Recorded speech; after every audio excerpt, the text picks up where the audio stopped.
नहीं आ रही है। Yes, now guys please check, क्या मेरी आवाज आप तक बिल्कुल ठीक से आ रही है? यस दीक्षा, हेलो, कैसे हो आप? यस, हाँ जी। Yes Kartik, good evening. और जल्दी से यस सुरवा, गुड इवनिंग। यस, यस सुरवा, अब मुझे बताओ आवाज एकदम क्लियर आ रही है? हाँ जी। Varnan, good evening. Yes Sujang, good evening, good evening, good evening. Okay Sujang, good evening. Diksha, good evening. और मुझे अब आप लोगों ने बता दिया है कि आवाज बिल्कुल ठीक से आ रही है। चलिए, तो दोस्तों आज की क्लास में मैं बहुत खास खास चीजें आप लोगों के साथ में डिस्कस करने वाला हूं। और आज जो हम लोग चीजें डिस्कस करेंगे, ईमानदारी से बताऊं तो एक आधा चीज ऐसी है जो एग्जाम के पॉइंट ऑफ व्यू से थोड़ी सी इंपॉर्टेंट है। बाकी कुछ चीजें ऐसी भी डिस्कस करनी है जो आईसीआई के स्टडी मैट में है, तो हमें वो डिस्कस करनी है, लेकिन इवन दो उसके एग्जाम में आने के चांसेस न के बराबर है। तो बेटा आज अपन लोग बचे कुचे जो कॉन्सेप्ट्स हैं, बचे कुचे जो टॉपिक्स हैं, वो हम लोग आज कंप्लीट करेंगे। ठीक है? अच्छा दोस्तों, सबसे पहली बात तो मुझे बताओ कि मैंने कल आप लोगों को लास्ट में बचे हुए सारे प्रैक्टिकल क्वेश्चंस मैंने आप लोगों को होमवर्क दिए थे, और मुझे जल्दी से बताइए वो सारे के सारे क्वेश्चन आप लोगों ने कंप्लीट कर लिए या नहीं किए। उनमें से किसी क्वेश्चन में अगर आपको कोई भी प्रॉब्लम आई है तो आप लोग मुझे जल्दी से बता सकते हैं। यस, तो दोस्तों I am waiting for you. आप मुझे जल्दी से बताइए कि जो जो क्वेश्चन मैंने आपको होमवर्क दिए थे वो सारे के सारे क्वेश्चन आप लोगों ने कंप्लीट कर लिए या नहीं। और अगर उन क्वेश्चंस में से आपको किसी भी क्वेश्चन में कोई भी प्रॉब्लम आई है तो आप लोग जल्दी से मुझे बता सकते हैं। वर्णन का जवाब मेरे पास आ गया है। वर्णन बोल रहा है यस सर, सारे क्वेश्चन कर लिए, कोई प्रॉब्लम नहीं है। और दीक्षा, जल्दी से मुझे बताओ क्या होमवर्क वाले सारे क्वेश्चन कंप्लीट हो गए हैं?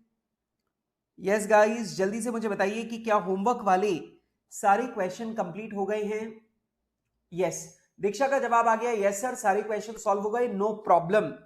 ओके, बहुत बढ़िया।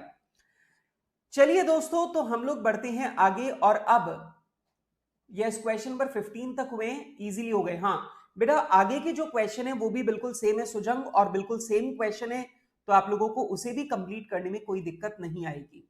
ठीक है, चलिए तो आगे बढ़ते हैं दोस्तों। और अब मैं आप लोगों के साथ में आगे चलता हूं, और अब मैं आप लोगों के साथ में शुरू करता हूं वो बचे कुचे टॉपिक जो हम लोगों को अब फिनिश करने हैं। तो क्या आप लोग में से कोई जना मुझे बताएगा कि मैं पॉइंट्स कितने लिखवा चुका हूं आप लोगों को? तो मुझे पॉइंट नंबर डालने के लिए मुझे बता दीजिए कि कितने पॉइंट हो चुके हैं। यस, और मैं देख रहा हूं कि लाइक्स की संख्या जो है वो व्यूअर्स के बराबर नहीं है। भाई ऐसा नहीं चलेगा, लाइक्स की संख्या और व्यूअर्स की संख्या बिल्कुल बराबर होनी चाहिए। ठीक है, चलो यस गाइस, जल्दी से मुझे बताइए कि टॉपिक का नंबर जो है वो मुझे क्या डालना है। टॉपिक का नंबर क्या डालना है मुझे वो बताइए। और नहीं बता रहे तो फिर आप लोग अपने हिसाब से नंबर डाल दीजिएगा। आप लोग अभी हेडिंग मेरे साथ में डाल दीजिए,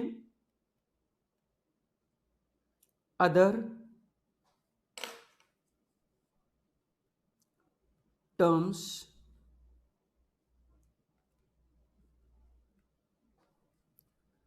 रिलेटेड टू नेशनल इनकम। तो बेटा जी, नेशनल इनकम से रिलेटेड और जो दूसरी टर्म्स हैं, अब हम उनके बारे में यहां पे बात कर लें। आज टेलीग्राम ग्रुप में भी एक स्टूडेंट जो है वो इसी टर्म्स के ऊपर कुछ क्वेश्चन पूछ रहा था। और बेटा टर्म्स के ऊपर जो है वो क्वेश्चन पूछ रहा था, और मैंने उसे आज यही जवाब दिया था कि बेटा तुम जो पूछ रहे हो वो हम लोग आज की क्लास में करने वाले हैं।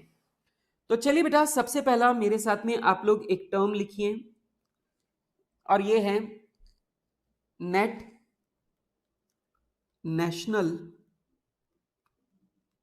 Disposable income. Net national disposable income. अब मैं आपको इसका मतलब समझा दूं। बेटा नेट नेशनल डिस्पोजेबल इनकम का मतलब है कि भारत के अंदर टोटल पैसा कितना आया, मतलब एज अ कंट्री अगर अपन भारत को देखें तो भारत को कितना पैसा रिसीव हुआ है, उस अमाउंट को हम लोग बोलते हैं नेट नेशनल डिस्पोजेबल इनकम। मतलब भारत ने भारत ने एक देश के रूप में टोटल कितना पैसा रिसीव किया है, उसे हम लोग बोलते हैं नेट नेशनल डिस्पोजेबल इनकम। अब आप मुझे बोलेंगे सर ये कैसे निकालें? मैंने बोला बहुत ही सिंपल काम है बेटा। जो हमारी नेट नेशनल इनकम है, जो हमारी नेट नेशनल इनकम है, उस नेट नेशनल इनकम में आप प्लस कर दो करंट ट्रांसफर पेमेंट्स, या मुझे लिखना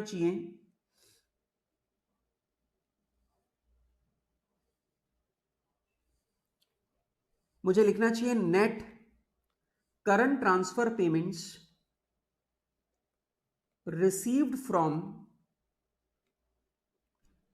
रेस्ट ऑफ द वर्ल्ड,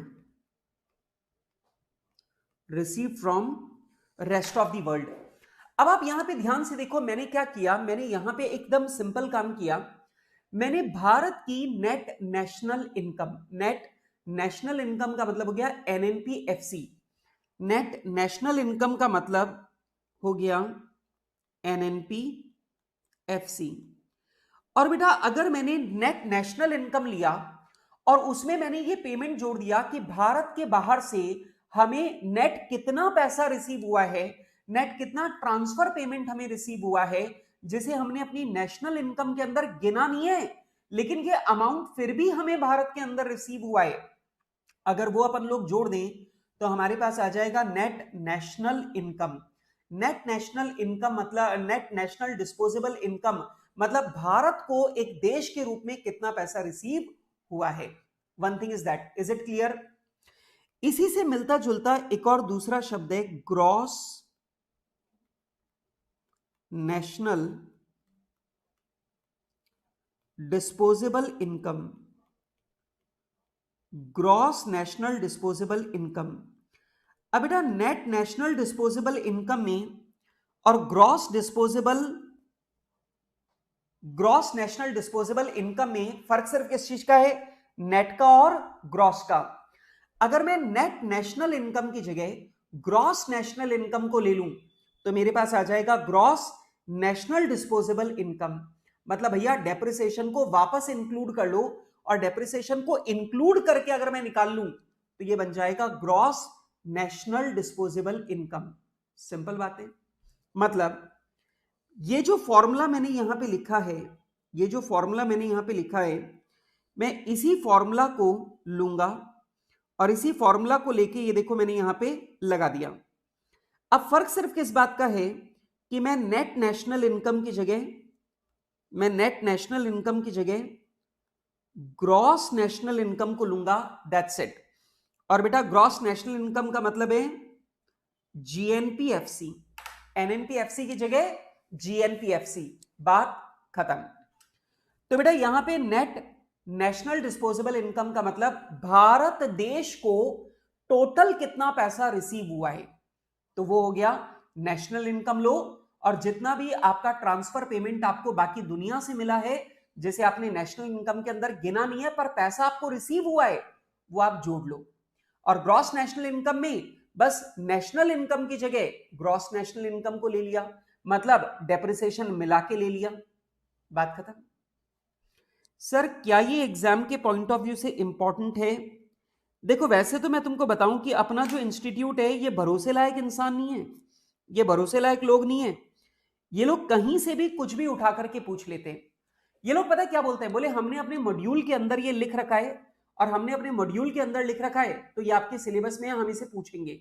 ठीक है, तो इंस्टीट्यूट ने अपने स्टडी मटेरियल के अंदर लिख रखा है, इसलिए मैं यहां पे करवा रहा हूं। वैसे मुझे एग्जाम के पॉइंट ऑफ व्यू से ये इतना कुछ खास इंपॉर्टेंट नहीं लगता है। ठीक है, अच्छा इसके बाद में अब मैं आपके साथ में एक टॉपिक डिस्कस करूंगा, और प्लीज मेरे साथ में बहुत ध्यान से इस बात को सुनिएगा। आपको याद है नेट डोमेस्टिक, या इधर लिखते हैं अपन net domestic production at factor cost हम लोग निकालते थे, याद है आपको? और जल्दी से मुझे याद करके बताओ कि हम लोग जो एनडीपीएफसी निकालते हैं वो कौन से मेथड में निकलता है।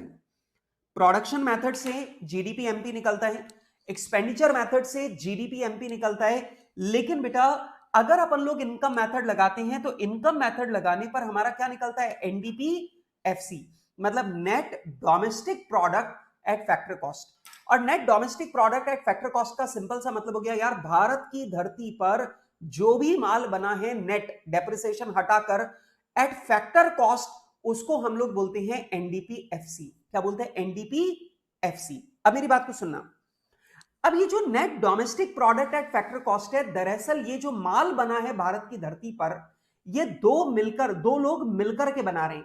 एक पब्लिक सेक्टर मतलब गवर्नमेंट, और दूसरा प्राइवेट सेक्टर मतलब हमारे अलावा नॉन गवर्नमेंट। तो आपको मैं बता दूं कि जो एनडीपीएफसी अपन लोग निकालते हैं उसके दो पार्ट किए जा सकते हैं, एक पब्लिक सेक्टर या गवर्नमेंट सेक्टर और दूसरा प्राइवेट सेक्टर। एक गवर्नमेंट सेक्टर और एक प्राइवेट सेक्टर, गवर्नमेंट सेक्टर और प्राइवेट सेक्टर। अब आप लोग बोलेंगे सर कैसे, मैं समझाऊंगा और प्लीज मेरी बात को बिल्कुल ध्यान से सुनिएगा। सबसे पहला आप लोग यहां पे लिखें, NDP means economic goods and services, economic goods and services produced within domestic territory,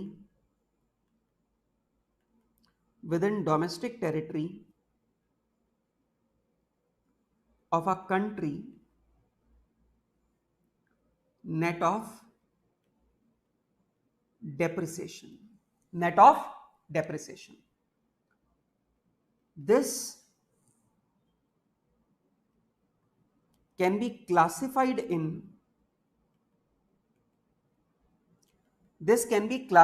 in two categories। और बेटा इसे हम लोग दो कैटेगरीज में डिवाइड कर सकते हैं। पहला NDPFC of public sector.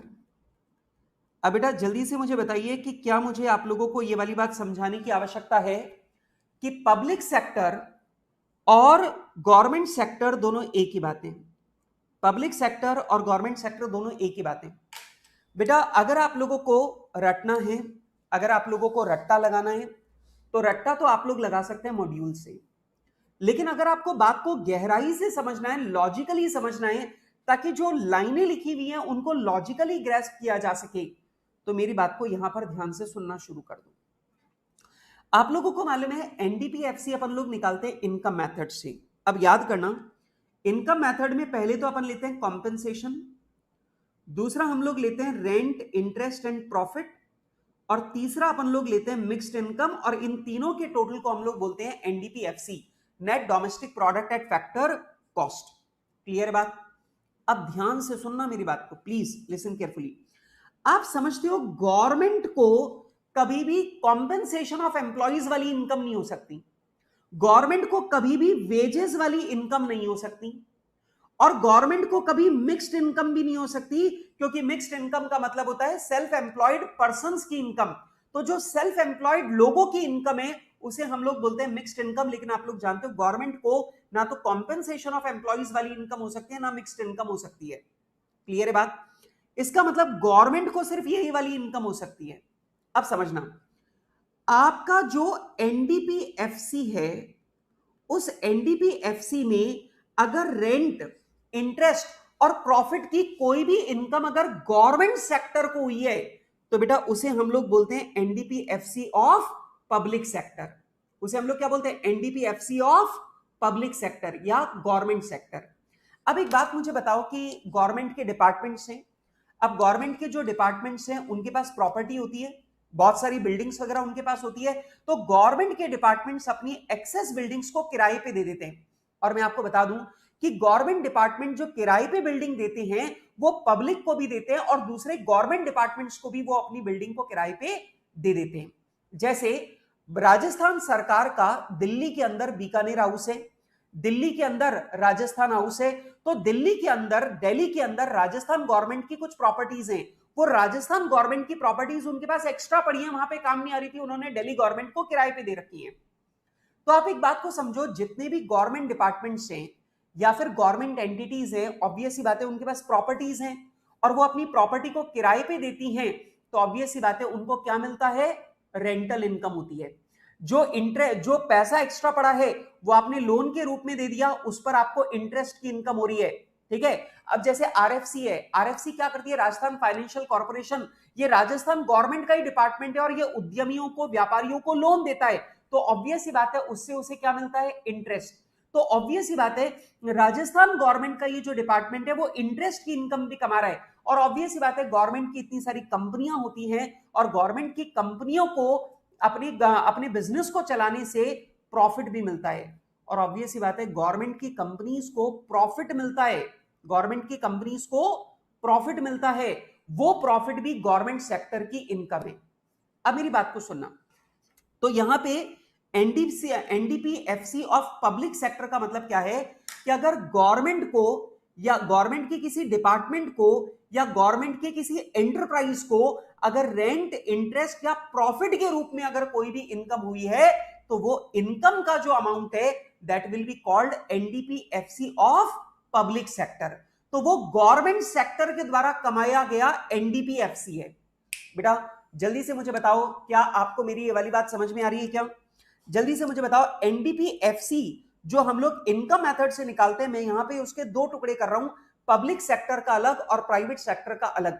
Public sector का मतलब रेंट, इंटरेस्ट और प्रॉफिट की आमदनी अगर गवर्नमेंट डिपार्टमेंट को या गवर्नमेंट एंटरप्राइज को अगर कोई भी आमदनी हो रही है तो बेटा वो एनडीपीएफसी ऑफ पब्लिक सेक्टर कहलाएगा।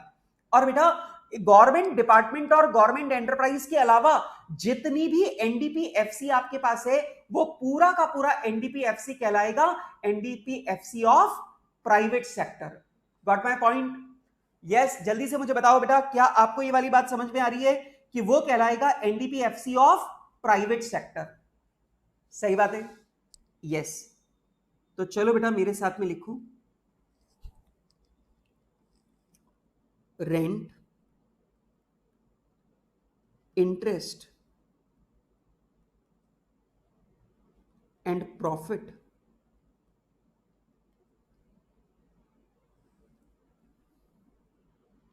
which are included in NDPFC and accrued to government department and non-departmental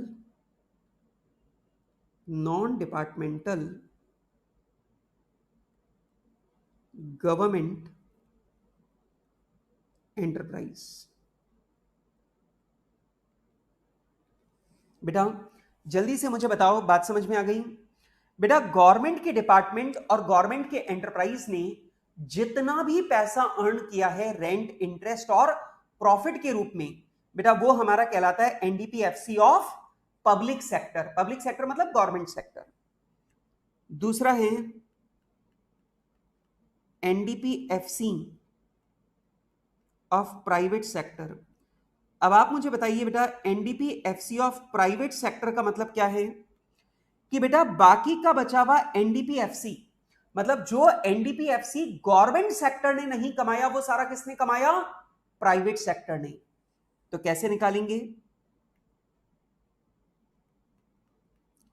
NDPFC generated bye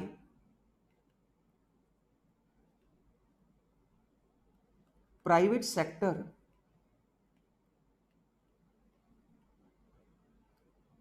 will be calculated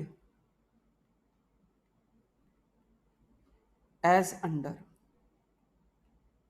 अब कैसे कैलकुलेट होगा, पहले आप पूरा एनडीपीएफसी ले लो, और जो आपने एनडीपीएफसी लिया इसमें से माइनस कर दूं, इसमें से माइनस कर दूं एनडीपीएफसी बाय पब्लिक सेक्टर। बेटा अगर आप पूरे भारत के एनडीपीएफसी में से, पूरे भारत के एनडीपीएफसी में से अगर आप पब्लिक सेक्टर का एनडीपीएफसी निकाल देते हो तो बचेगा क्या? प्राइवेट सेक्टर का एनडीपीएफसी। ठीक है, ये आ जाएगा प्राइवेट सेक्टर का एनडीपीएफसी। अच्छा एक बात ध्यान रखना, ये जो प्राइवेट सेक्टर का एनडीपीएफसी है इसमें ध्यान रखना पूरा कॉम्पेंसेशन ऑफ एम्प्लॉइज ये प्राइवेट सेक्टर का ही है, क्योंकि गवर्नमेंट को कॉम्पेंसेशन ऑफ एम्प्लॉइज वाली आमदनी नहीं होती। मिक्स्ड इनकम ये पूरा का पूरा प्राइवेट सेक्टर का ही है। क्यों? क्योंकि गवर्नमेंट को मिक्स्ड इनकम वाली आमदनी नहीं होती, क्योंकि मिक्स्ड इनकम होती है सेल्फ एम्प्लॉयड लोगों की इनकम। ठीक है, और फिर बात आती है रेंट, इंटरेस्ट एंड प्रॉफिट की, तो ऑब्वियस सी बात है रेंट, इंटरेस्ट एंड प्रॉफिट की इनकम प्राइवेट सेक्टर को भी होती है, गवर्नमेंट सेक्टर को भी होती है, और अपन यहां पे क्या ले रहे हैं? सिर्फ प्राइवेट सेक्टर वाली। ठीक है, यस गाइस, जल्दी से मुझे बताइए कि क्या आपको ये वाली बात समझ में आ रही है? NDPFC of public sector, NDPFC of private sector, ये दोनों की बात आपको समझ में आ रही है क्या? Public sector domestic income, private sector domestic income, ये भी इसे बोलते हैं। आप चाहो तो लिख लेना, इसे बोलते हैं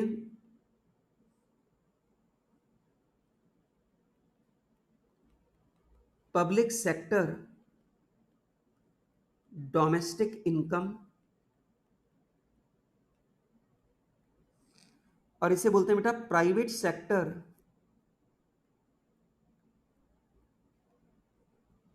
डोमेस्टिक इनकम। ठीक है, आई गेस बेटा आपको ये वाली बात समझ में आ गई है।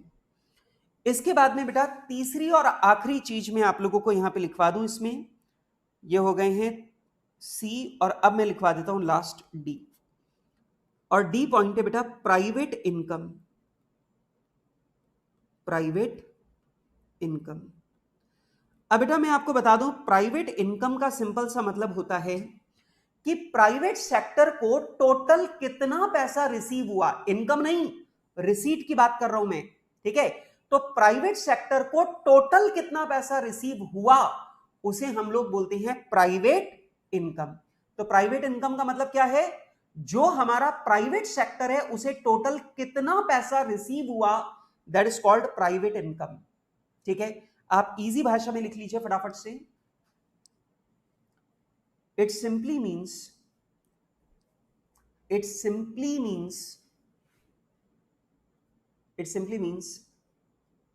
total amount received. It simply means total amount received by private sector. Total amount received by private sector. अब देखो कैसे निकालेंगे। सबसे पहला मैं ले लूंगा एनडीपीएफसी ऑफ प्राइवेट सेक्टर, और आप ध्यान से देख लो बेटा, मैंने प्राइवेट सेक्टर का एनडीपीएफसी कहां पे निकाला?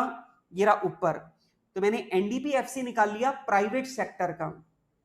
ठीक है, और प्राइवेट सेक्टर के एनडीपीएफसी में अब मैं ऐड कर दूंगा नेट फैक्टर इनकम अब्रॉड, क्योंकि बेटा इंडियंस ने भारत के बाहर जो आमदनी कमाई वो पैसा भी तो भारत में ही लेके आएंगे, तो इंडियंस ने भारत के बाहर जो पैसा कमाया वो भी हमने जोड़ लिया, तो हमें पता चल गया कि भाई इंडिया के अंदर टोटल पैसे कितने आने वाले हैं।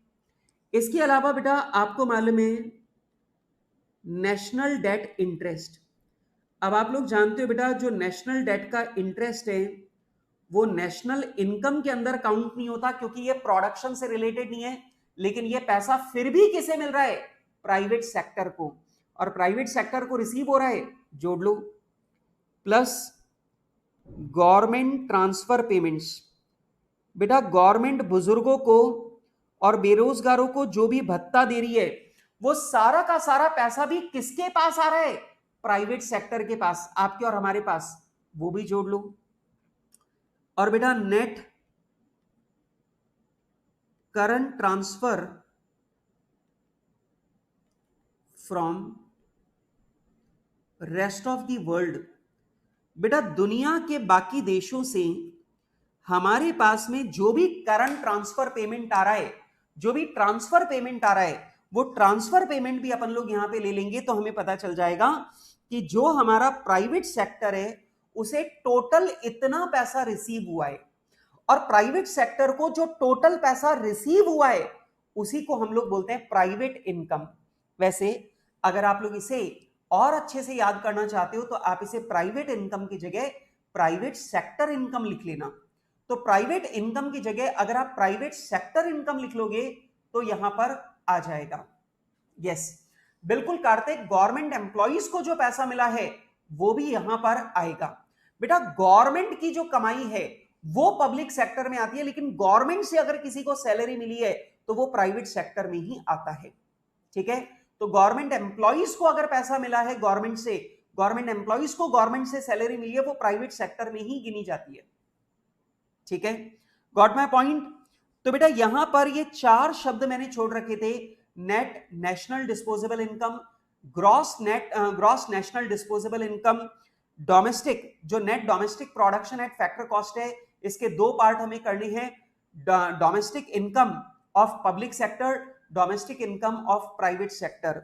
और उसके बाद में बेटा फिर हमने एक शब्द पढ़ा प्राइवेट इनकम या प्राइवेट सेक्टर इनकम, मतलब प्राइवेट सेक्टर को टोटल कितना पैसा रिसीव हुआ है, that is called private income या प्राइवेट सेक्टर इनकम। ठीक है, इनके ऊपर अभी तक इंस्टीट्यूट ने कोई प्रैक्टिकल क्वेश्चन नहीं पूछा है, यहां तक कि इंस्टीट्यूट ने अभी तक इसके ऊपर थियरी क्वेश्चन भी नहीं पूछा है, लेकिन आप लोग मान के चल सकते हो कि आने वाले समय में इसके ऊपर क्वेश्चन आ सकता है। तो एक बार आप इसे ध्यान से देख के जाइएगा, किसको, इन दोनों चीजों को। ये जो एनडीपीएफसी वाली जो बात मैंने यहाँ पे दो पॉइंट में समझाई, ये और ये जो प्राइवेट इनकम वाला पॉइंट है, ये दोनों चीजें एक बार करके जाना, इनके ऊपर क्वेश्चन आपको एग्जाम में मिल सकता है। ठीक है, चलो अब मेरे को पता है, मैंने क्लास की शुरुआत में पूछा था यार मुझे बता दो अगला नंबर, मतलब पॉइंट नंबर कौन सा है नोट्स में, लेकिन मुझे अब तक किसी ने नहीं बताया कि यहां पे मैं पॉइंट नंबर क्या डालूं, 1 2 3 4 5 7 8 9 10 क्या डालना है, किसी ने मुझे नहीं बताया। हाँ जी, सुजंग बता रहा है 4, तो लो बेटा यहां पर मैंने डाल दिया नंबर 4। अब मेरे साथ में आ जाऊं नंबर 5 के ऊपर, और मैं आपको बता दूं बेटा हमारे एग्जाम में इस नंबर 5 के ऊपर ऑलरेडी क्वेश्चन आ चुका है। ठीक है, और ये क्या है, circular flow of income, circular flow of income. और मैं आपको बता दूं बेटा सर्कुलर फ्लो ऑफ इनकम के ऊपर ऑलरेडी हमारे एग्जाम के अंदर इंस्टीट्यूट क्वेश्चन पूछ चुका है, मतलब इंस्टीट्यूट जो है वो ऑलरेडी इसके ऊपर क्वेश्चन जो है वो पूछ चुका है। ठीक है, अच्छा, तो यहां पर सुजंग मुझे बोल रहा है सर आपने मेरी बात को गलत समझ लिया है। सर 4 का मतलब है 4 तक लिखवा दिए हैं, आपको नंबर 5 डालना है, तो ये हो गया नंबर 6। लो भाई ठीक कर देता हूं, ये मेरा नंबर 6 है और ये मेरा नंबर 5 है। ठीक है, अच्छा चलो अब बेटा सर्कुलर फ्लो ऑफ इनकम बहुत ध्यान से पढ़ना, ये वाला जो क्वेश्चन है ये वाला क्वेश्चन ऑलरेडी एग्जाम में आ चुका है, तो आप लोग प्लीज इसे ध्यान से सुन लीजिएगा। देखो बेटा सर्कुलर फ्लो ऑफ इनकम की बात करें तो सबसे पहली बात यहां पर मैं बोलूंगा कि 3 चीजें होती हैं। अब आप लोग मुझे बोलेंगे सर 3 चीजें क्या होती हैं इकोनॉमी के अंदर, बताता हूं, ये लीजिए, थोड़ा सा टेक्नोलॉजी का इस्तेमाल कर लेता हूं मैं भी, और मैंने भी टेक्नोलॉजी का इस्तेमाल किया और मैं भी यहां पे थोड़ा सुंदर सा चार्ट बना देता हूं। ठीक है, अब एक बात सुनो, सबसे पहला बेटा हमारी इकोनॉमी के अंदर प्रोडक्शन होता है किसका, गुड्स एंड सर्विसेज का। सही बात है, मतलब बेटा देश के अंदर गुड्स एंड सर्विसेज का प्रोडक्शन होगा। सही बात है, अब ये जो गुड्स एंड सर्विसेज का प्रोडक्शन हुआ है, ऑब्वियस ही बात है बेटा ये गुड्स एंड सर्विसेज का प्रोडक्शन जिन भी लोगों ने किया है, ऑब्वियस ही बात है आप उन सारे के सारे लोगों को क्या देने वाले हो, पैसा। सर पैसे देंगे, बिल्कुल भैया देने पड़ेंगे सबको पैसे। अब कैसे दोगे, आपको करना पड़ेगा फैक्टर पेमेंट। अब आप बोलेंगे सर फैक्टर पेमेंट कैसे, मैंने बोला भाई साहब जो भी आपके वर्कर्स थे उन वर्कर्स को आप दोगे वेजेस, सही बात है। जिनकी भी एसेट आपने इस्तेमाल की उन्हें आप लोग दोगे रेंट, ठीक है। जिनका पैसा आपने काम में लिया उन्हें आप दोगे इंटरेस्ट, और बेटा जो एंटरप्रेन्योर था जिसने अपनी कैपिटल लगा रखी है उसे मिलेगा प्रॉफिट, सही बात है। अब ऑब्वियस सी बात है कि सबसे पहले हम लोग गुड्स का प्रोडक्शन करेंगे, और गुड्स का प्रोडक्शन करने पर अपने को बहुत सारा पैसा मिलेगा, और वो पैसा हम लोग बांट देंगे किसमें, अपने सारे के सारे फैक्टर्स ऑफ प्रोडक्शन में।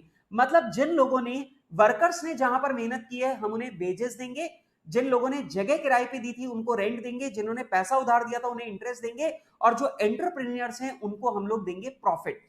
ऐसा करके सारा का सारा पैसा जो है वो सारे के सारे हाउस होल्ड्स के हाथ में चला जाएगा, और ये जितने भी हाउस होल्ड्स हैं ऑब्वियस सी बात है ये इस पैसे को खर्च कर देंगे, ये इस पैसे को खर्च कर देंगे। खर्च किसमें करेंगे बेटा, ये पैसे को खर्च करेंगे गुड्स, ये खर्च करेंगे किसमें, गुड्स एंड सर्विसेज को परचेज करने में। तो ये लोग गुड्स एंड सर्विसेज को परचेज करने के लिए ये पैसा खर्च करेंगे, और ये पैसा खर्च करने पर अल्टीमेटली ये पैसा वापस कहां पहुंच जाएगा, फैक्ट्री के पास। अब ये जो पैसा पहुंचा इससे हम दोबारा गुड्स एंड सर्विसेज का प्रोडक्शन करेंगे, और जो भी पैसा आएगा वो हम बांट देंगे फैक्टर्स के बीच में, वेजेस के रूप में, रेंट के रूप में, इंटरेस्ट के रूप में, और प्रॉफिट के रूप में।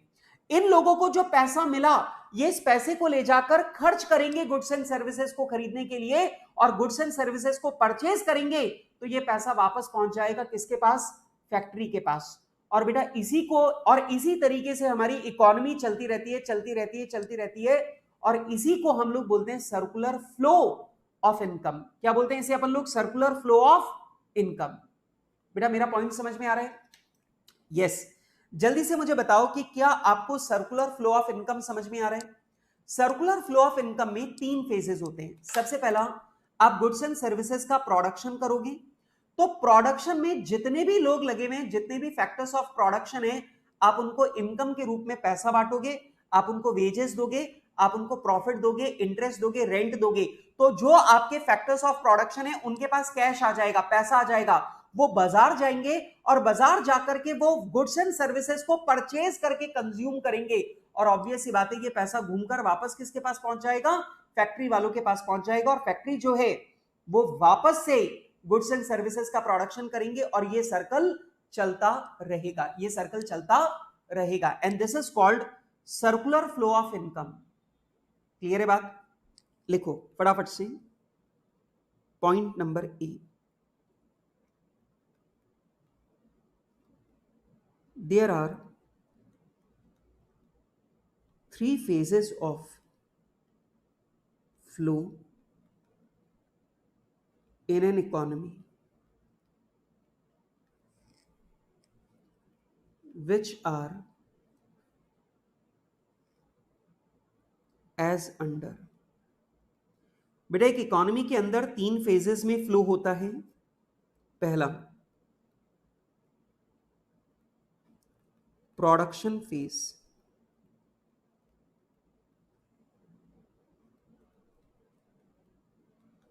in this phase economic goods and services are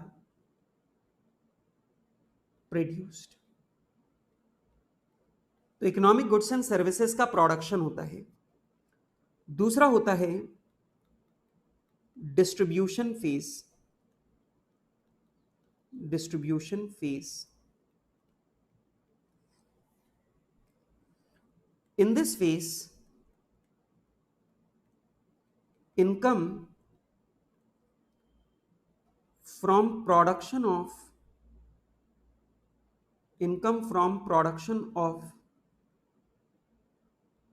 goods and services. बेटा एक बात ध्यान रखना, ये वाला क्वेश्चन जब एग्जाम में आएगा तो आपको ये पूरी की पूरी बात लिख करके आनी है जो मैं यहां पे लिखवा रहा हूं।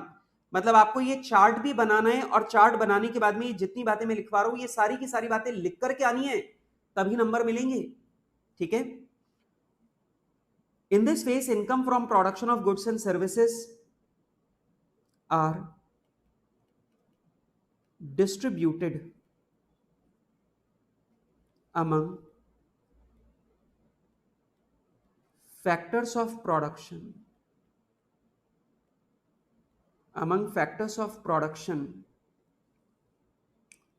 by way of compensation to employees, comma, rent, comma, interest and profit। ठीक। तो बेटा इस वाले फेज को हम लोग क्या बोलते हैं? Distribution phase. और बेटा तीसरा जो फेज है वो कहलाता है डिस्पोजिशन फेज, या फिर आप लोग इसे बोल सकते हैं expenditure phase.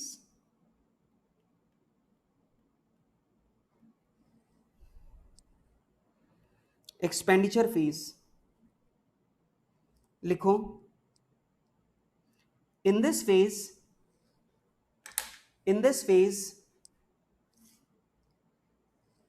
the factors of production in this phase the factors of production in this phase the factors of production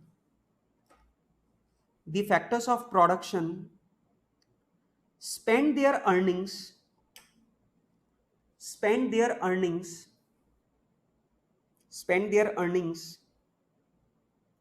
for purchase of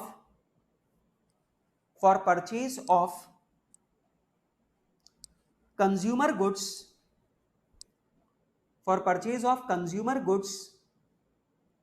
and investment goods, for purchase of consumer goods and investment goods by which amount gets transferred to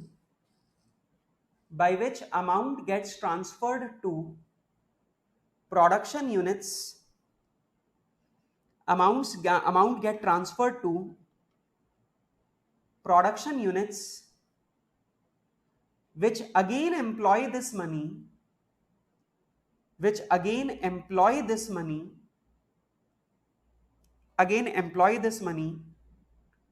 for production of goods and services,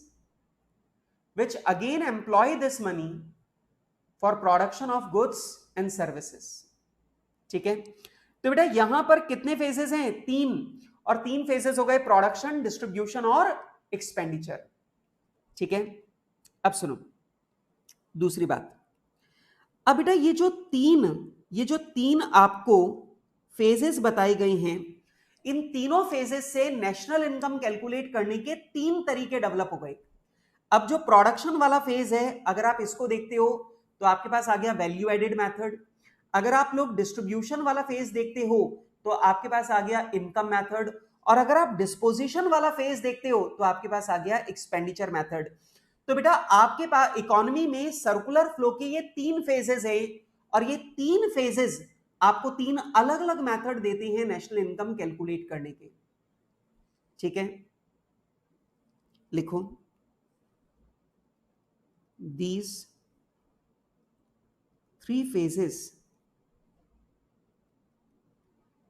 gives us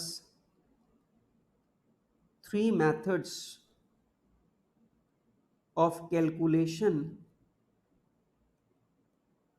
of national income। तो बेटा हमारे पास national income calculate करने के लिए 3 method आ गए। सबसे पहला बेटा प्रोडक्शन मेथड से या प्रोडक्शन फेज से हमारा निकला प्रोडक्शन मेथड या वैल्यू एडेड मेथड। जो हमारा डिस्ट्रीब्यूशन फेज है उससे हमारा निकला इनकम मेथड, और तीसरा है बेटा डिस्पोजिशन फेज। और बेटा ये जो डिस्पोजिशन फेज है इससे डेवलप हुआ एक्सपेंडिचर मेथड, इससे डेवलप हो गया एक्सपेंडिचर मेथड। बेटा ये जो तीनों मेथड हमने नेशनल इनकम कैलकुलेट करने के बनाए, ये तीनों जो मेथड हैं, इन तीनों मेथड से हमें क्या मिलता है? नेशनल इनकम का 3 साइडेड व्यू मिलता है। मतलब प्रोडक्शन की साइड से भी दिखती है नेशनल इनकम, इनकम की साइड से भी दिखती है नेशनल इनकम, और एक्सपेंडिचर वाले साइड से भी दिखती है नेशनल इनकम। तो अगर हम लोग ये तीनों मेथड लगाते हैं तो हमें 3 साइडेड व्यू मिलता है नेशनल इनकम का। तो लिख लो ये वाली बात, these methods gives us 3-sided view of national income। तो बेटा ये जो तीनों मेथड हैं, तीनों मेथड लगाने का फायदा क्या है कि हमें नेशनल इनकम का ट्रिपल साइडेड व्यू मिलता है। ठीक है, चलो जल्दी से मुझे ये वाली बात बताओ। ये वाली बात वैसे तो अपन लोग ऑलरेडी बहुत बार पढ़ चुके हैं भाई। सिंपल सी बात है, या तो प्रोडक्शन का टोटल लगा लो, या इनकम का टोटल लगा लो, या खर्चों का टोटल लगा लो, बात एक ही है। ठीक है, तो ये जो सर्कुलर फ्लो ऑफ इनकम है इसमें 3 फेजेस है, प्रोडक्शन फेज, डिस्ट्रीब्यूशन फेज और एक्सपेंडिचर फेज। अब प्रोडक्शन फेज से अगर आप नेशनल इनकम कैलकुलेट करना चाहते हो that is value added method, distribution phase से कैलकुलेट करना चाहते हो that is called income method, और एक्सपेंडिचर या डिस्पोजिशन फेज से अगर आप कैलकुलेट करना चाहते हो दैट इज एक्सपेंडिचर मेथड। तो अपने को 3 साइडेड व्यू मिलता है नेशनल इनकम का। ठीक है, चलो ये वाला जो क्वेश्चन है, ये वाला क्वेश्चन ऑलरेडी हमारे एग्जाम में आ चुका है, और जहां तक मुझे ध्यान पड़ता है ये वाला क्वेश्चन 2019 मई में पूछा गया था। ठीक है, तो ये वाला क्वेश्चन 2019 मई में आ चुका है। तो आप लोग इस पॉइंट के ऊपर लिख लेना कि ये वाला क्वेश्चन एक बार पढ़ करके जाना है, एग्जाम के लिए इंपॉर्टेंट है, दोबारा भी पूछा जा सकता है। ठीक है, चलो अब फटाफट से मेरे साथ में एक और टॉपिक लिखेंगे। ये वाला जो टॉपिक है ये एग्जाम के पॉइंट ऑफ व्यू से कुछ खास इंपॉर्टेंट नहीं है, पर हमारे मॉड्यूल के अंदर है तो हम लोग इसे फटाफट से करेंगे। ठीक है, तो फटाफट से मेरे साथ में लिखें point number 7, system of regional accounts in India. बेटा भारत के अंदर रीजनल अकाउंट्स का सिस्टम भारत के अंदर क्या है, इसके बारे में हम लोग यहां पर सुनेंगे। ठीक है, चलो गाइस जल्दी से मुझे बताओ कि यहां तक की जितनी भी बातें मैंने आपको बताई, ये वाला पॉइंट आपको समझ में आ गया? यस और नो, जल्दी से मुझे बताओ कि यहां तक मैंने आप लोगों को जो बात बताई, सर्कुलर फ्लो ऑफ इनकम बताया, और मैंने आपको ये कुछ और टर्म्स मैंने आपको एक्सप्लेन करके दिए हैं, ये वाली बात, यहां तक की बात आप लोगों को पूरी समझ में आ गई है या नहीं आई है? जल्दी से मुझे बताइए, बताइए ना प्लीज, बताइए आपको बात समझ में आई या नहीं आई? यस, तो भैया यहां पे दीक्षा, सुजंग ने जवाब दे दिया है यस, कार्तिक ने जवाब दे दिया यस, दीक्षा ने जवाब दे दिया, वर्णन और कृष्ण ने भी जवाब दे दिया यस सर, बात समझ में आ गई है। आकर्ष का जवाब भी आ गया है यस सर, बिल्कुल बात समझ में आ गई है। बढ़िया बढ़िया बढ़िया, मजा आ गया। अब दोस्तों मेरे साथ में जल्दी जल्दी एक एक बात मुझे बताएंगे। पहली बात मुझे बताएं कि भारत में जो नेशनल इनकम कैलकुलेट करने का काम होता है, मतलब भारत की नेशनल इनकम कैलकुलेट करने का काम सरकार का कौन सा विभाग करता है? यस, जल्दी से मुझे जवाब देंगे, आपके जवाब का ही मुझे इंतजार है। जल्दी से मुझे बताइए कि सरकार का वो कौन सा विभाग है जो देश की नेशनल इनकम कैलकुलेट करने का काम करता है भारत के अंदर? जल्दी से मुझे जवाब देंगे, आपके जवाब का मुझे पूरी तरह इंतजार है। यस यस यस यस, जल्दी से मुझे बताओ कौन है जो भारत में नेशनल इनकम कैलकुलेट करता है? और कार्तिक भट्ट का जवाब आ गया है। कार्तिक बोलता है सेंट्रल स्टैटिस्टिकल ऑफिस, जिसे हम लोग बोलते हैं शॉर्ट में CSO। तो अच्छा, इंडिया की जो नेशनल इनकम है वो कैलकुलेट करता है CSO, सेंट्रल स्टैटिस्टिकल ऑफिस, ये काम करता है इंडिया की नेशनल इनकम निकालने का। लेकिन एक बात मुझे बताओ कि क्या स्टेट्स की भी नेशनल इनकम निकाली जाती है? जल्दी से मुझे जवाब दो, क्या देश क्या क्या सारे स्टेट्स की नेशनल क्या स्टेट्स की इनकम भी निकाली जाती है? जैसे देश का जीडीपी निकालते हैं वैसे जल्दी से मुझे बताओ क्या स्टेट्स का जीडीपी भी निकाला जाता है? क्या स्टेट्स की नेशनल इनकम भी निकाली जाती है? जल्दी से मुझे बताइए। Yes, yes, national statistical office. हाँ बेटा, एनएसओ भी बोलते हैं, सीएसओ भी बोलते हैं, एक ही बात है। ठीक है, आप इसे एनएसओ भी बोलते हैं, सीएसओ भी बोलते हैं, कोई दिक्कत की बात नहीं। अच्छा, तो यहां पे सुजंग ने जवाब दिया है यस सर, स्टेट्स भी अपनी इनकम निकालते हैं, स्टेट्स भी अपनी स्टेट इनकम को कैलकुलेट करते हैं, बिल्कुल करते हैं। कृष भी बोल रहा है यस, आकर्ष भी बोल रहा है यस सर, बिल्कुल सर, हमें याद है आपने शुरुआत में बताया था स्टेट भी कैलकुलेट करते हैं। अब मेरा सवाल यह है कि स्टेट्स के अंदर वो कौन सा डिपार्टमेंट है, स्टेट्स के अंदर वो कौन सा डिपार्टमेंट है जो स्टेट्स की इनकम कैलकुलेट करने का काम करता है? बताओ बताओ बताओ, वो कौन सा डिपार्टमेंट है जो स्टेट्स की इनकम कैलकुलेट करने का काम करता है? I am waiting for the answer guys, I am waiting waiting waiting, please please please मुझे जल्दी से बताइए वो कौन सा डिपार्टमेंट है। और अगर नहीं पता तो लिख दो नहीं पता। यस, जल्दी से मुझे बताओ, अगर नहीं पता तो नहीं पता, जल्दी से लिखो सर हमें नहीं पता कौन सा डिपार्टमेंट है जो स्टेट की इनकम कैलकुलेट करता है। सर हमें नहीं पता, हमें नहीं पता सर, आप बताओ। यस, लिखो लिखो लिखो लिखो भैया मैसेज में। सुरवा प्रसाद त्रिपाठी जी आप भी लिखो। हाँ उन्होंने लिख दिया है नहीं पता सर। हाँ यहां पे वर्णन का जवाब आ गया नहीं पता। सुजन बोल रहे हैं नो। कार्तिक ने बोला सब हम सीए फर्म्स करते हैं। आकर्ष ने बोला नहीं पता। दीक्षा भी बोल रही है नहीं पता। और यहां पे क्रिस्टीना जो है उसने लिखा है स्टेट स्टैटिस्टिकल ऑफिस एसएसओ। अच्छा क्या बात है। और सुजन बोल रहा है सर हो सकता है एनएसओ ही कर देता हो।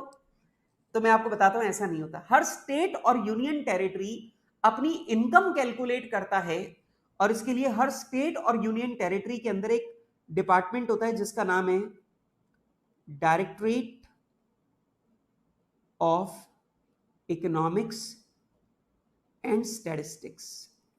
Economics and statistics. तो directorate of economics and statistics, ठीक है, ये वो डिपार्टमेंट है जो स्टेट्स और यूनियन टेरिटरीज जो हैं उनकी इनकम को कैलकुलेट करता है। ठीक है, क्लियर है बात? Clear clear clear. यस, तो सबसे पहली बात लिखो national income is calculated by Central Statistical Office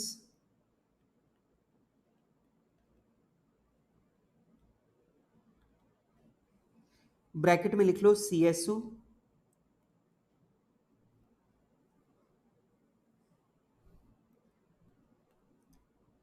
whereas income of state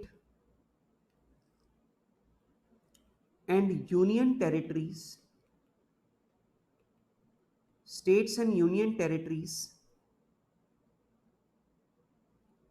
are calculated by their respective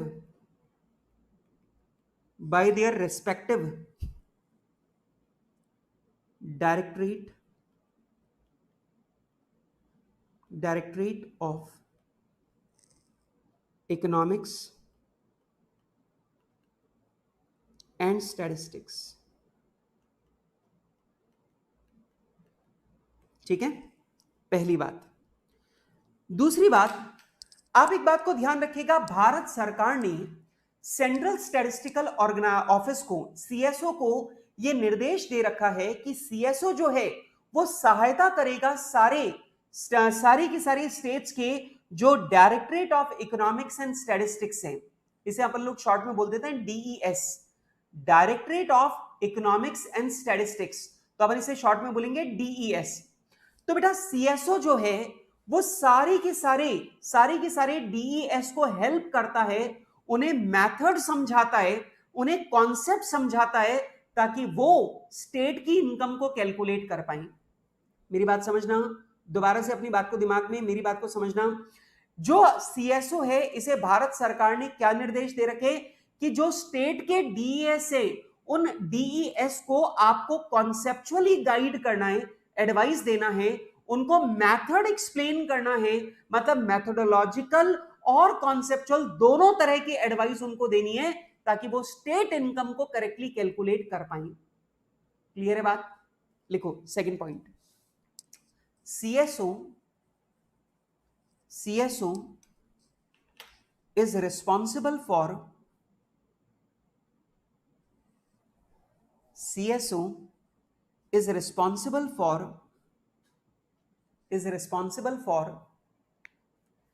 giving methodological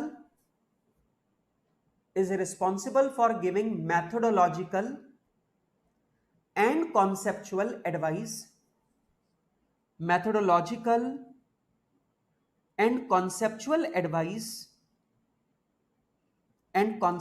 advice, to all the state DES,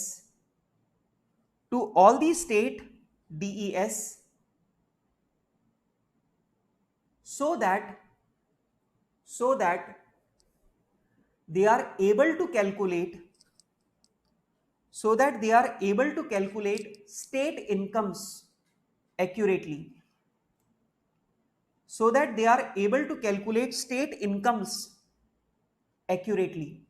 तो बेटा वो लोग अपनी स्टेट इनकम्स को एक्यूरेटली कैलकुलेट कर पाए।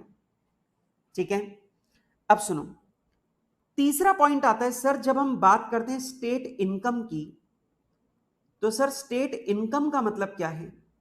स्टेट इनकम का मतलब क्या है? तो बेटा स्टेट इनकम का मतलब होता है state domestic production at factor cost, या मुझे लिखना चाहिए properly, state net domestic product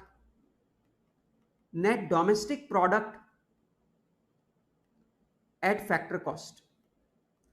तो बेटा जब मैं बोलता हूं स्टेट इनकम, तो स्टेट इनकम का मतलब होता है उस स्टेट का एनडीपीएफसी,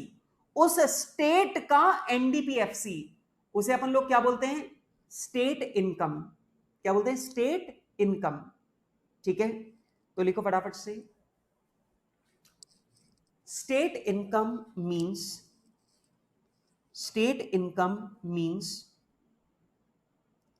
स्टेट एनडीपीएफसी, शॉर्ट में लिखवा दूं NDPFC, state NDPFC,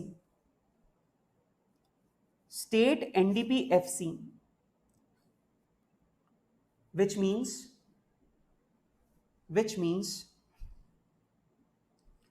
net value of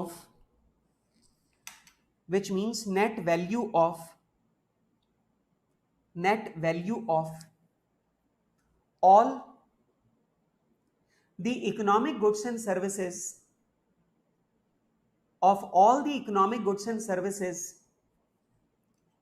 produced within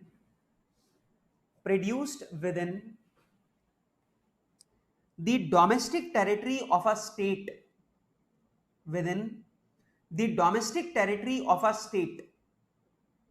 ठीक है, मतलब मान लो राजस्थान की बात करें, तो राजस्थान की धरती पर जितना भी economic goods and services produce हुआ है, that is called state NDPFC. अब ऑब्वियस सी बात है, नेट है मतलब डेप्रिसिएशन हटाने के बाद, एफसी मतलब नेट इनडायरेक्ट टैक्स हटाने के बाद, तो डेप्रिसिएशन और नेट इनडायरेक्ट टैक्स को हटाने के बाद जो हमारा राजस्थान की धरती पर जितना भी प्रोडक्शन हुआ है वो कहलाएगा स्टेट एनडीपीएफसी। और बेटा ये जो स्टेट का एनडीपीएफसी है, इसी को हम लोग बोलते हैं स्टेट इनकम। क्लियर है बात? इसी को क्या बोलते हैं? State income. हाँ बिल्कुल, नेशनल इनकम का मतलब होता है एनएनपीएफसी, लेकिन स्टेट इनकम का मतलब होता है एनडीपीएफसी। आ गई मेरी बात समझ में? ये बहुत बढ़िया बात है, आप ये याद रखना अच्छे से। नेशनल इनकम का मतलब होता है एनएनपीएफसी, लेकिन बेटा स्टेट इनकम का मतलब होता है स्टेट की एनडीपीएफसी। जो स्टेट है, स्टेट का एनडीपीएफसी। क्लियर है बात? तो बेटा दोनों के अंदर फर्क को समझो, ठीक है, क्लियर है बात। अब सुनो, लेकिन अब इसी के साथ में भाई साहब अब आ गई प्रॉब्लम। अब इसके साथ में क्या आ गई? प्रॉब्लम। अब प्रॉब्लम क्या है, प्रॉब्लम क्या है वो सुनो। अब भाई साहब ऐसी कई सारी सर्विसेज हैं जो भाई साहब एक स्टेट में नहीं होती, बल्कि वो मल्टीपल स्टेट्स को इन्वॉल्व करती है, वो मल्टीपल स्टेट्स को इन्वॉल्व करती है। अब आप बोलेंगे सर मल्टीपल स्टेट्स को इन्वॉल्व करती है, मैंने बोला हाँ। अब देखो रेलवे, अब जल्दी से मुझे बताओ कि अगर कोई रेलगाड़ी राजस्थान से निकली और वो मध्य प्रदेश जा रही है, तो ऑब्वियस सी बात है जो ट्रेन का टिकट है वो ट्रेन का टिकट किस में गिना जाएगा? राजस्थान की एनडीपी में गिना जाएगा या मध्य प्रदेश की एनडीपी में गिना जाएगा? सोच के जवाब दो। दिक्कत आ गई।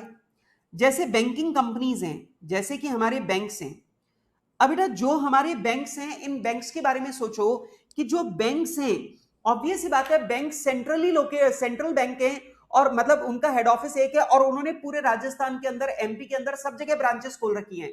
अब मेरी बात को समझना कि राजस्थान का जो आदमी है वो मान लो दिल्ली वाली किसी ब्रांच से लोन ले लेता है, तो वो कौन से स्टेट की एनडीपी में काउंट होगा?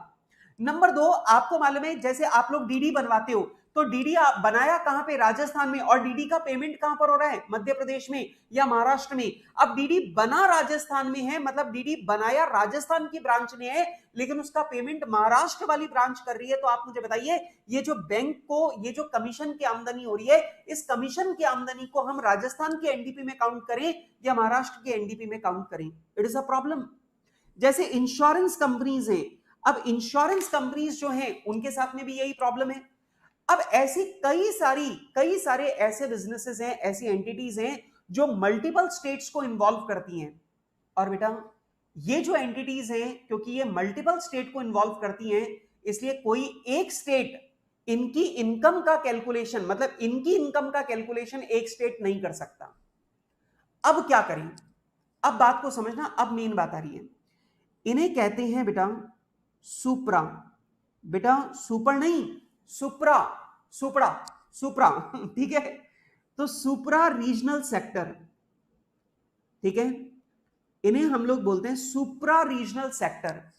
और बेटा ये जो सुप्रा रीजनल सेक्टर है, क्योंकि ये कई सारे स्टेट्स को इन्वॉल्व कर रहा है, तो बेटा इसे हम लोग सुप्रा रीजनल सेक्टर बोलते हैं। और बेटा सुप्रा रीजनल सेक्टर का जो एनडीपीएफसी है, इसका जो एनडीपीएफसी है वो कैलकुलेट करने का काम करता है CSO.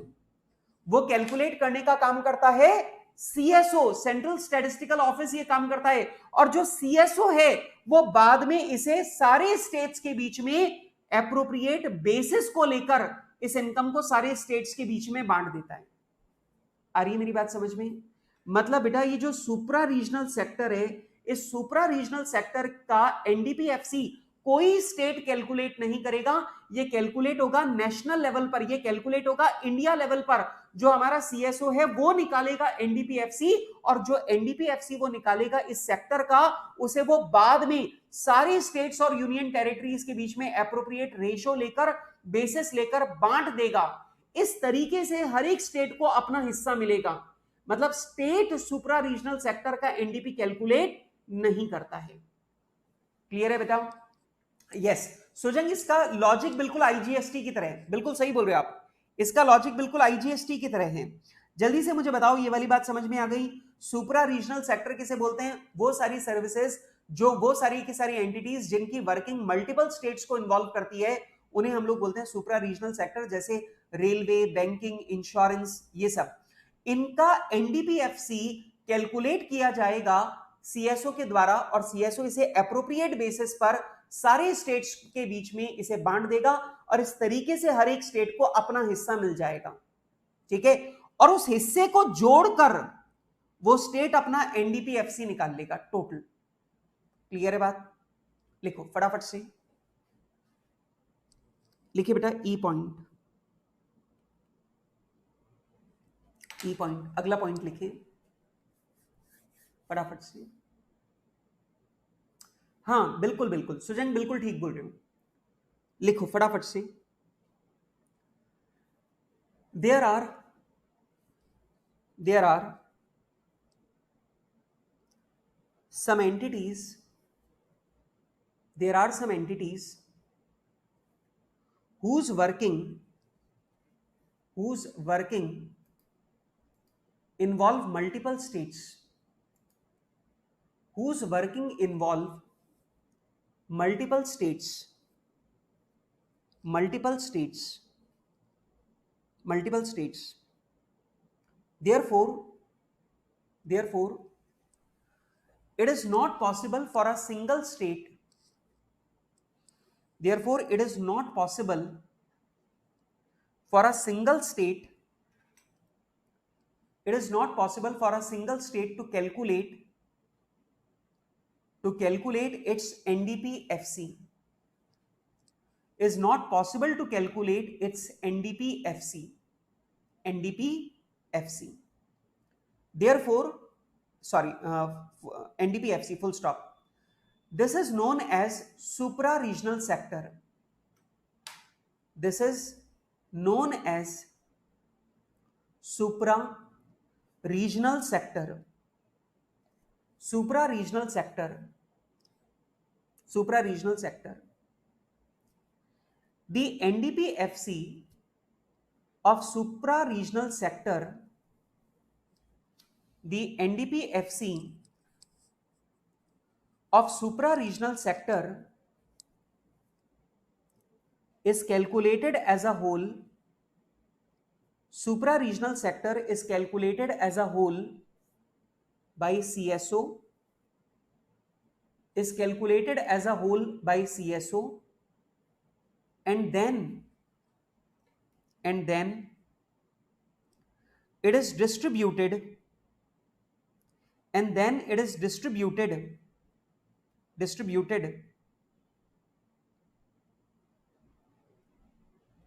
among all these states,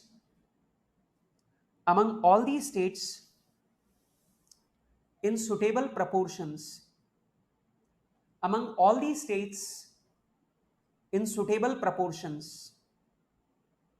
ठीक है, अब एक लास्ट बात, एक बात ध्यान रखना, जैसे हम लोग भारत की पर कैपिटा इनकम निकालते हैं, वैसे ही स्टेट भी अपनी पर कैपिटा इनकम निकालता है। मतलब जितने भी स्टेट हैं और जितने भी यूनियन टेरिटरीज हैं, वो भी अपनी क्या निकालते हैं, पर कैपिटा इनकम। और बेटा पर कैपिटा इनकम कैसे निकालेंगे, वो अपनी स्टेट की एनडीपी-एफसी लेंगे, वो अपने स्टेट का एनडीपी-एफसी लेंगे और वो डिवाइड कर देंगे मिड ईयर एस्टिमेटेड पॉपुलेशन से,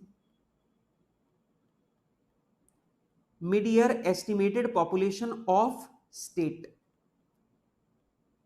आ रही है बात समझ में?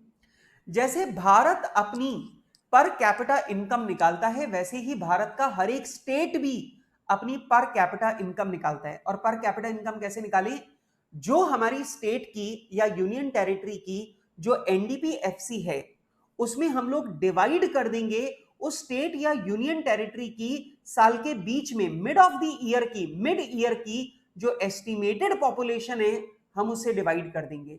और मिड ईयर की एस्टिमेटेड पॉपुलेशन से डिवाइड कर देंगे तो हमारे पास आ जाएगा पर कैपिटा इनकम। किसकी? उस स्टेट की। ठीक है, yes, thank you Anshvi, thank you. ठीक है, यस, बिल्कुल, कंपनीज भी इंक्लूड होती है, प्राइवेट कंपनीज भी इंक्लूड होती है। ठीक है, जल्दी से मुझे बताओ, पर कैपिटा इनकम वाली बात समझ में आ गई? जैसे भारत की जो इंडिया की नेशनल इनकम है, उसमें इंडिया की पॉपुलेशन से डिवाइड करके हम लोग क्या निकाल देते हैं, पर कैपिटा इनकम। यहां पर भी वही चीज हो रही है, बस यहां पे स्टेट है तो स्टेट की पॉपुलेशन से डिवाइड कर रहे हैं। लिखो, if we want to calculate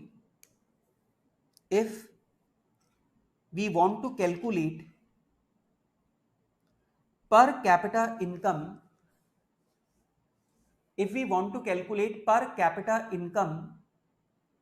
then it can be calculated as under, बेटा अगर आपको पर कैपिटा इनकम निकालनी है तो पर कैपिटा इनकम निकालने का तरीका बिल्कुल सिंपल सा है, बिल्कुल सीधा सा है। ये फॉर्मूला लिख लो फटाफट से।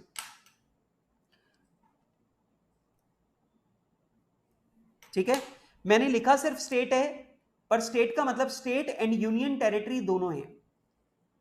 बेटा मैंने यहां पे लिखा स्टेट है, पर मेरा मतलब स्टेट और यूनियन टेरिटरी दोनों से है।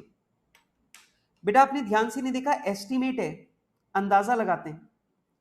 हर स्टेट को पता है कि हमारे यहां पॉपुलेशन की ग्रोथ रेट क्या चलती है, ठीक है, तो उससे अंदाजा लगा लेते हैं। ईयर के बिगिनिंग में पॉपुलेशन मान लो 3 करोड़ है, और उनको पता है कि हर साल हमारी स्टेट के अंदर जो ग्रोथ चल रही है, मतलब पॉपुलेशन की जो ग्रोथ है, उसके हिसाब से पूरे साल भर में हमारे यहां पे 10 लाख बच्चे पैदा होते हैं। तो मिड ईयर हो गया 3 करोड़ 5 लाख। ठीक है, ऐसे। तो बेटा ये एस्टिमेटेड है, ये एस्टिमेटेड है, अंदाजे से निकालते हैं, कैलकुलेट नहीं होता। ठीक है, गॉट इट? यस। सुरवा, आपको बात समझ में आ गई? यस। चलो ओके गाइस, ओके। तो चलो बेटा यहां पर मैंने ये वाली बात भी आप लोगों को लिखवा दी है। अब मेरे पास में एक टॉपिक बाकी रह गया, और एक टॉपिक मेरे पास क्या बाकी रह गया? Limitation of national income. मतलब नेशनल इनकम कैलकुलेशन की लिमिटेशंस क्या हैं, ये वाला पॉइंट मेरे पास बाकी रह गया। लेकिन यहां पर क्लास का जो टाइम है वो खत्म हो गया है। अब क्लास का टाइम खत्म हो गया, लेकिन एक छोटा सा टॉपिक बाकी रह गया। क्या करूं बोलो? करवा दूं वो भी? छोटा सा टॉपिक है, वो लिख लेंगे तो हमारा चैप्टर फिनिश हो जाएगा। तो कहो तो लिखवा दूं। Point number 8, limitations of national income accounting. बेटा नेशनल इनकम अकाउंटिंग जो है, इसकी लिमिटेशंस, छोटा सा टॉपिक है, मैं फटाफट फटाफट बोलता जाता हूं, आप लोग फटाफट फटाफट लिखते जाओ, चलेगा? यस। सुजन बोल रहा है सर आज करवा दो, वर्णन भी बोल रहा है सर करवा दो, कार्तिक भी बोल रहा है सर लास्ट टॉपिक है करवा दो सर, खत्म करो इस काम को, मंडे से नया चैप्टर स्टार्ट करेंगे। क्या बात है? चलो तो फिर एक काम करो, जल्दी से मैं आप लोगों को बोलता जा रहा हूं और आप लोग फटाफट फटाफट मेरे साथ में लिखते जाएंगे। ठीक है, चलो सबसे पहला पॉइंट आप लोग लिखे, point number A, there is no agreed definition of national income. National income accounting की सबसे पहली प्रॉब्लम आती है कि भाई साहब नेशनल इनकम का मतलब क्या ले? जीडीपी लेना है, एनडीपी लेना है, ठीक है, जीएनपी लेना है, एनएनपी लेना है, एट मार्केट प्राइस लेना है, एट फैक्टर कॉस्ट लेना है। भाई साहब कोई क्लियर एग्रीड डेफिनेशन नहीं है। अब आप खुद ही देखो ना यार, कितना अजीब सा पॉइंट है कि अपन लोग, जरा सोच के देखो कि अपन लोग नेशनल इनकम जो कैलकुलेट करते हैं, अपन बोलते हैं नेशनल इनकम का मतलब है एनएनपीएफसी, तो अपन एनएनपीएफसी को नेशनल इनकम बोलते हैं। लेकिन जब पूरी दुनिया में नेशनल इनकम की बात होती है तो हमेशा बात किसकी होती है? जीडीपी एमपी की। तो जब हम लोग कंपेयर करते हैं देशों को तो हम लोग जीडीपी को कंपेयर करते हैं, लेकिन नेशनल इनकम का मतलब क्या है? एनएनपीएफसी। तो भाई साहब पहली प्रॉब्लम यह है, there is no agreed definition of national income. ठीक है, तो भैया नेशनल इनकम की कोई भी एग्रीड डेफिनेशन नहीं है। There is no agreed definition of national income. लिख लिया क्या बेटा? फटाफट से लिखो, there is no agreed definition of national income. दूसरी प्रॉब्लम आती है, आप लोगों को मालूम है जब हम लोग वैल्यू एडेड मेथड लगाते हैं तो हम लोग फाइनल गुड्स में से इंटरमीडिएट कंजम्पशन को माइनस कर देते हैं। कई बार इतनी प्रॉब्लम आ जाती है कि हम लोग ये आइडेंटिफाई नहीं कर पाते कि कौन सा फाइनल गुड्स है और कौन सा इंटरमीडिएट गुड्स है। तो ये भी हमारे लिए दूसरी प्रॉब्लम क्रिएट होती है। तो लिखो point number B, there is no clear distinction, there is no clear distinction between final goods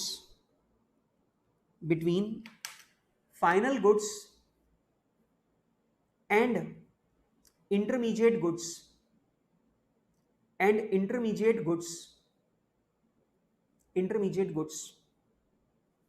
ठीक है, इंटरमीडिएट गुड्स।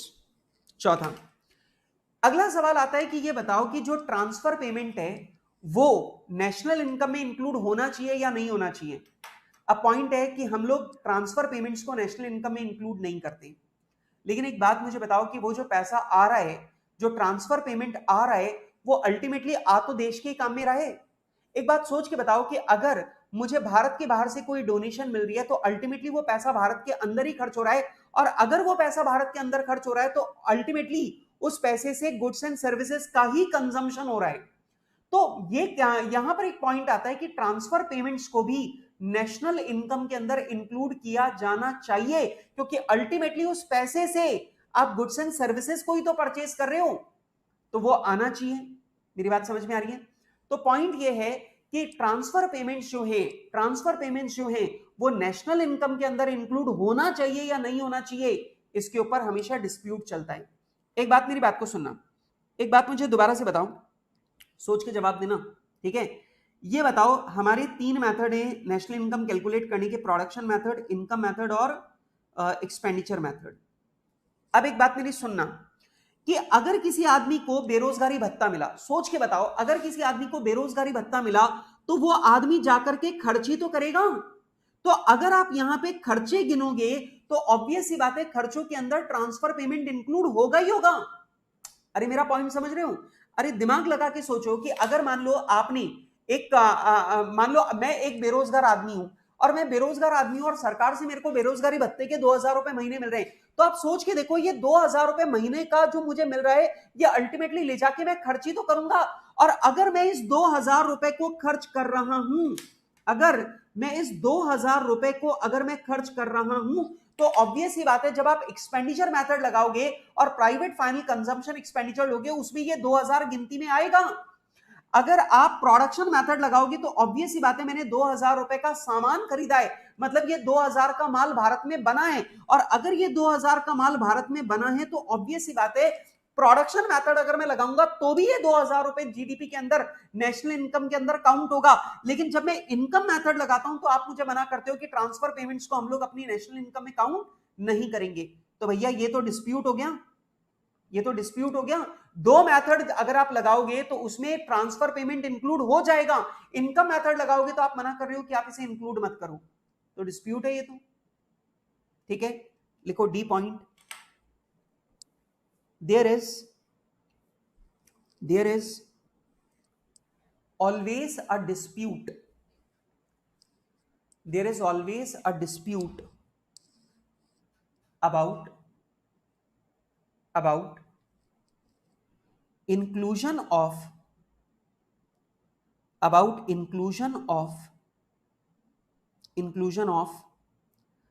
transfer payment,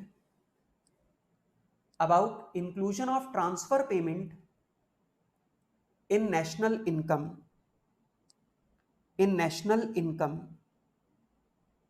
ठीक है, चौथी problem, valuation of government services. अब इस पॉइंट को बिल्कुल ध्यान से सुनो बेटा, आपको पता है गवर्नमेंट आपको बहुत सारी सर्विसेज प्रोवाइड कर रही है, लेकिन ऑब्वियस ही बात है उन सर्विसेज का वैल्यूएशन लगाना पॉसिबल नहीं है। जैसे बेटा गवर्नमेंट आपको पुलिस और मिलिट्री की सर्विसेज प्रोवाइड कर रही है। अब आप मुझे बताओ कि भारत की सेना आपको सर्विस दे रही है, आपको सुरक्षा दे रही है, उसकी वैल्यू बताओ। नहीं बता सकते। पुलिस आपको चोरों से और अपराधियों से बचाने का काम करती है, आप मुझे बताओ पुलिस जो सर्विस दे रही है उसकी वैल्यू आप निकाल सकते हो क्या? तो बेटा गवर्नमेंट जो है वो आपको हॉस्पिटल में मुफ्त इलाज, मुफ्त दवाइयां दे रही है। अब ऑब्वियस सी बात है गवर्नमेंट में जो आपको हॉस्पिटल में आपको सारी सुविधाएं मिल रही हैं, क्या आप उनकी वैल्यू निकाल के बता सकते हो क्या? नहीं। तो बेटा गवर्नमेंट जो फ्री सर्विसेज दे रही है उनकी वैल्यू कैलकुलेट करना पॉसिबल नहीं है, और उनकी वैल्यू कैलकुलेट करना पॉसिबल नहीं है इसलिए बेटा उनको उनको देश की नेशनल इनकम में इंक्लूड करना भी मुश्किल पड़ता है। ठीक है, लिखो valuation of government services is a subjective matter. बेटा गवर्नमेंट की जो सर्विसेज हैं उनकी वैल्यू एक सब्जेक्टिव मैटर है। मैं उसकी कुछ और वैल्यू निकालूंगा, आप निकालोगे तो उसकी कुछ और वैल्यू निकालोगे, तीसरा जना उसकी वैल्यू निकालेगा तो कुछ और निकालेगा। तो गवर्नमेंट सर्विसेज की जो वैल्यूएशन है वो सब्जेक्टिव मैटर है। ठीक है, इसके बाद में आती है एक और प्रॉब्लम। आपको याद है हमने पढ़ा था जीडीपी नॉमिनल, जीडीपी रियल। ठीक है, अब आप जल्दी से बताइए बेटा, नॉमिनल में तो अपन लोग प्रोडक्शन को करंट ईयर की प्राइस पे मल्टीप्लाई करते हैं, और रियल जीडीपी में हम लोग अपने प्रोडक्शन को बेस ईयर की प्राइस से मल्टीप्लाई करते हैं, बेस ईयर की प्राइस से मल्टीप्लाई करते हैं। अब मान लीजिए बेटा हमारा बेस ईयर है 2010 और करंट ईयर है 2022। अब सोच के बताना, अब 2010 की प्राइसेस लेकर, 2010 हमारा बेस ईयर है और करंट ईयर है 2022, तो 2022 का जितना भी प्रोडक्शन है मैं उसे 2010 की प्राइसेस से मल्टीप्लाई करूंगा तो मेरे पास आ जाएगा रियल जीडीपी। मेरे पास क्या आएगा? Real GDP. लेकिन यहां पर आपके सामने एक प्रॉब्लम आ जाती है, और प्रॉब्लम यह आ जाती है कि मान लीजिए अगर 2022 में मैंने कोई ऐसा प्रोडक्ट बनाया जो 2010 में बनता ही नहीं था, जो 2010 में बनता ही नहीं था, ऐसा प्रोडक्ट अगर मैंने 2022 में बनाया तो आप उसकी रियल जीडीपी कैसे निकालोगे? हाँ, अगर मैं ऐसा प्रोडक्ट 2022 में बना रहा हूं जो 2010 में बनता ही नहीं था, तो आप मुझे जल्दी से बताओ आप उसकी रियल जीडीपी निकाल ही नहीं पाओगे। प्रॉब्लम आ गई ना? लिखो, real GDP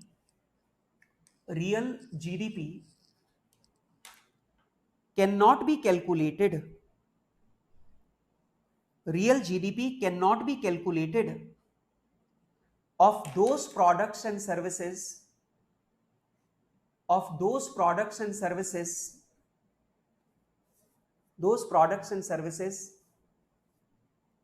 which were not produced in base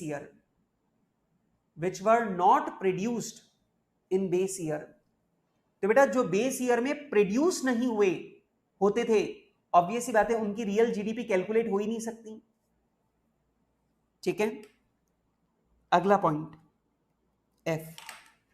एक बात मुझे बताओ कि जीडीपी कैलकुलेट करने के लिए आपको डेटा चाहिए, लेकिन ऑब्वियस सी बात है आप 100% रिलायबल डेटा इकट्ठा नहीं कर सकते।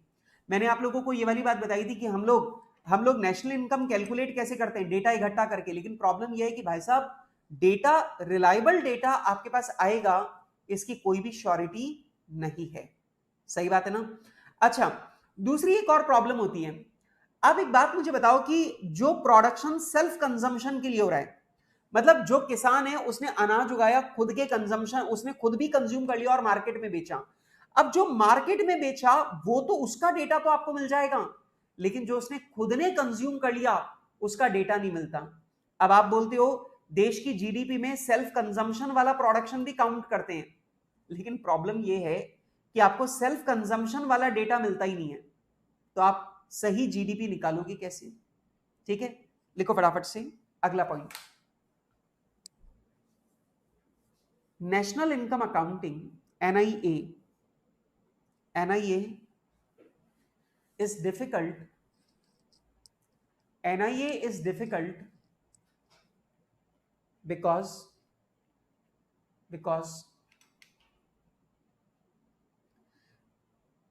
we do not get reliable and adequate data. We do not get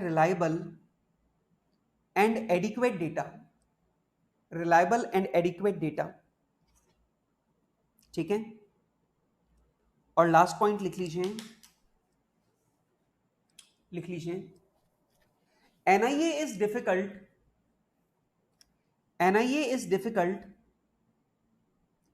because generally we do not get data. NIA is difficult because we do not get data about self-consumed production. We do not get data of self-consumed production.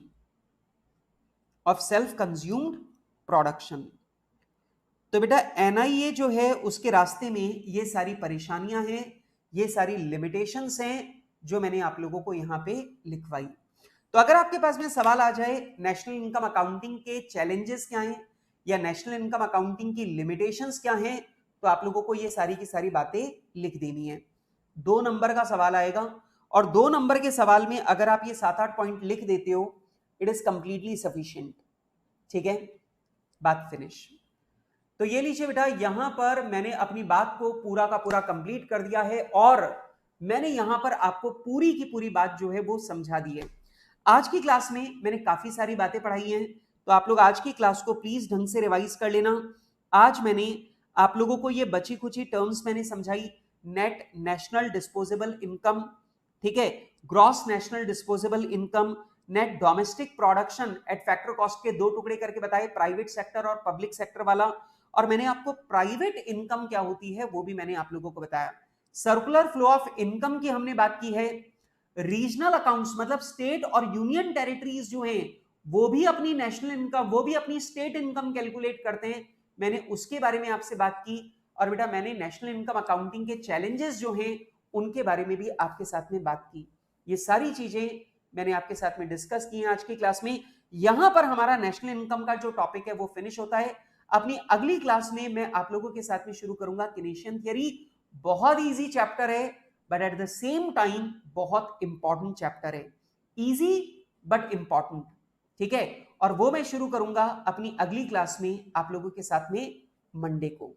ठीक है, तो Monday को हम लोग मिलेंगे नए chapter के साथ में। तब तक आप लोगों को ये वाला जो चैप्टर है वो रिवाइज करना है। ठीक है, डन, ओके, यस यस, बिल्कुल बिल्कुल दीक्षा।